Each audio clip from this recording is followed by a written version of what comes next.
Sir, जैसा आपके बारे में हमने पढ़ा, आपकी प्रोफाइल को देखा, आप न्यूमरोलॉजी एक्सपर्ट हैं जी। आप वास्तु के बारे में भी लोगों को बताते हैं और रुद्राक्ष के बारे में भी आप लोगों को बताते हैं। जी। हमने अभी तक जैसा देखा, जैसा हम सुनते हैं ना कि एक ज्योतिष होता है जो सिर्फ रुद्राक्ष के बारे में हमें सही जानकारी देता है कि हमें कौन सा रुद्राक्ष धारण करना है, कितने मुखी का धारण करना है। जी। अगर मैं एक न्यूमरोलॉजी एक्सपर्ट से ये जानने की कोशिश करूं कि न्यूमरोलॉजी, वास्तु और रुद्राक्ष, इन तीनों का कैसे कनेक्शन आपस में है? जी बिल्कुल। तो जैसे कि मैंने आपको बताया, न्यूमरोलॉजी जो है वो आपकी स्वॉट एनालिसिस में काम आती है, जैसे हम टेक्निकली कहते हैं स्ट्रेंथ, वीकनेस, अपॉर्चुनिटीज, थ्रेट्स। तो आप अपनी स्ट्रेंथ को जान सकते हो, आप अपनी वीकनेस को जान सकते हो, और आपके लिए कौन सा सेक्टर सही है, कौन सा प्रोफेशन सही है, ये सभी चीज़ आप समझ सकते हो। तो ये हो गया न्यूमरोलॉजी। मैं कहूँगा जहाँ न्यूमरोलॉजी ख़त्म होता है वहाँ शुरू होता है वास्तु। क्योंकि बहुत बार हम देखते हैं कि सब कुछ सही है, नेम स्पेलिंग सही है, आपका बर्थ चार्ट सही है, राजयोग बन रहे, फिर भी बंदा सक्सेसफुल नहीं है। तो उसका मेन रीज़न हो सकता है प्रोफेशन भी उसका सही है। सो जब समझो हम न्यूमरोलॉजी प्रेडिक्शन करते हैं कि आपका तो राजयोग है, आपको तो प्रॉपर्टी का योग है, वो बोलेगा मेरे भाड़े भरने के भी वांदे हैं, मैं रेंट भी नहीं पे कर पा रहा हूँ, आप क्या बोल रहे हो राजयोग। सो तब जाके क्लिक होता है कि भैया numerology is not everything, you have to go ahead in life. So the next step is vastu, कि उसके घर के वास्तु में 100% डिफेक्ट होगा तभी वो इंसान सक्सेसफुल नहीं है। So vastu plays a very very important role. इसलिए मैं कहता हूँ कि जब न्यूमरोलॉजी ख़त्म वहाँ वास्तु शुरू, ठीक है। और रुद्राक्ष जो है वो तो एक अल्टीमेट सॉल्यूशन है। मैं कहूँगा न्यूमरोलॉजी अलग, वास्तु अलग, और सबसे अलग, सबसे हटके जो है वो है रुद्राक्ष। क्योंकि Rudraksh is nothing but Rudra plus अक्ष यानी शिव जी। रुद्र इज शिव जी और अक्ष यानी शिव जी के आंसू।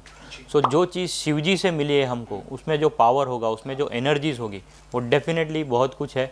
सो ये तीनों का समन्वय जब हम करते हैं, तो ये तीनों का कॉम्बिनेशन जब हम करते हैं, अगर मुझे कोई पूछे तो न्यूमरोलॉजी और रुद्राक्ष जो है वो मेरा पैशन है, और रुद्राक्ष जो है वो मेरा इमोशन है। सो जब पैशन और इमोशन मिलके आता है तो जो रिजल्ट मिलेगा वो बहुत ही बेस्ट रिजल्ट मिलेगा। सर, अब मैं इसको थोड़ा एक दूसरे एंगल से समझने की कोशिश करता हूँ। किसी की लाइफ में प्रॉब्लम चल रही है, तरह तरह के लोगों की लाइफ में दिक्कतें हैं। आप न्यूमरोलॉजी के हिसाब से बताते हैं कि अगर आपका मूलांक जो 1 या 2, 3 या जो भी व्हाटएवर, ठीक है, उसके हिसाब से उन्हें रेमेडीज बता दे, उपाय बता दिए गए। वहीं रुद्राक्ष को मैं ले लेता हूँ, तो कौन से मुख्य रुद्राक्ष को आप देखते हो मूलांक 1 के साथ? तो यही एक बहुत ही अच्छा क्वेश्चन आपने पूछा है, क्योंकि अभी इसका आंसर सुन के आपको थोड़ा अजीब लगेगा, थोड़ा शॉकिंग लगेगा। क्योंकि मैं रुद्राक्ष और न्यूमरोलॉजी को कंबाइन करता ही नहीं। फिर मैं न्यूमरोलॉजी और रुद्राक्ष और वास्तु को भी कंबाइन नहीं करता, ना मैं एस्ट्रोलॉजी और रुद्राक्ष को कंबाइन करता हूँ। मेरे लिए रुद्राक्ष जो है वो एक प्रॉब्लम बेस्ड सॉल्यूशन है। ओके, राइट, कि आपका भाग्यांक जो भी है, आपका मूलांक जो भी है, मुझे नहीं जानना आपको प्रॉब्लम क्या है।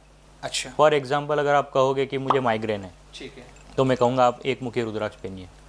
फॉर एग्जाम्पल, अगर आप कहोगे कि मुझे शादी करनी है, लड़की नहीं मिल रही है, सो मैं कहूँगा आप गौरी शंकर रुद्राक्ष पहनिए, आप 2 मुखी रुद्राक्ष पहनिए। कोई कहेगा मुझे बच्चा नहीं हो रहा है, कंसेप्शन का इशू है, तो मैं कहूँगा आप 2 मुखी रुद्राक्ष पहनिए, 13 मुखी रुद्राक्ष पहनिए। सो प्रॉब्लम बेस्ड सॉल्यूशन है। किसी को पैसा चाहिए, ऑब्वियसली सभी को पैसा चाहिए, राइट। सो फाइनेंशियल ग्रोथ के लिए, करियर में ग्रोथ के लिए 12 मुखी, 13 मुखी, 14 मुखी एंड ऑनवर्ड्स। 14 मुखी से आगे जितने भी रुद्राक्ष है उसको मैं कहता हूँ मनी मैग्नेट रुद्राक्ष, क्योंकि उसमें नेचुरली जो है पैसे अपने आप अट्रैक्ट होते हैं। सो इस तरह से मैं जो है कभी कंबाइन रुद्राक्ष और न्यूमरोलॉजी को हार्डली कभी कंबाइन करता हूँ। नंबर्स अपने जगह पे, प्रॉब्लम्स अपने जगह पे, प्रॉब्लम का सॉल्यूशन इज रुद्राक्ष, सिंपल।